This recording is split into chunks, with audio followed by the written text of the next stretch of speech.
Man City are weighing up a January move for Marc Guéhi from Crystal Palace. This is after Gvardiol suffered a broken leg in their 1-1 draw with Chelsea at the weekend. So he's got to have surgery, and Ruben Diaz is also injured. So first of all, before we get into the Guéhi move, is he the right fit for City? How big a blow is losing Gvardiol to City's title race? And if they don't replace him, how much will they suffer?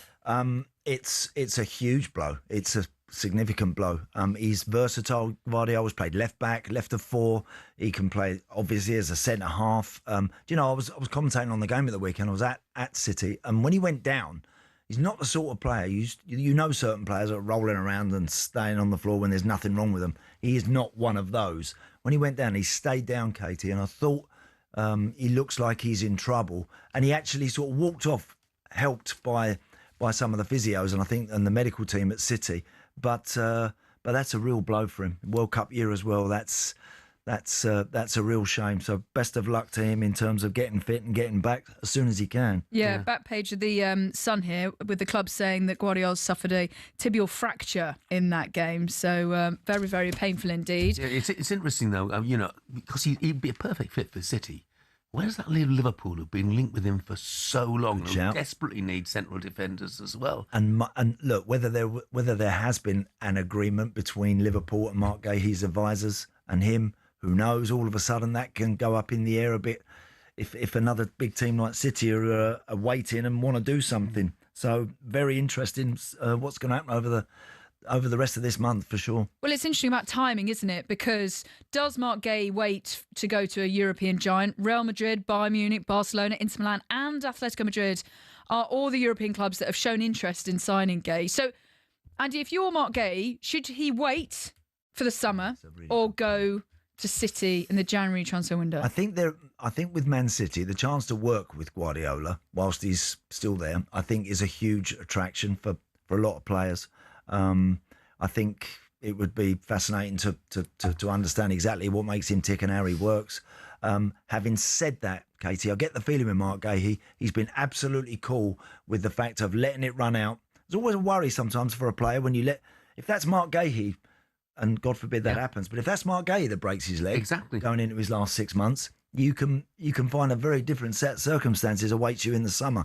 But it looks like he's already made his mind up to go down that road, to see it out, and then literally have, and he will do. You would think he's a definite starter for England.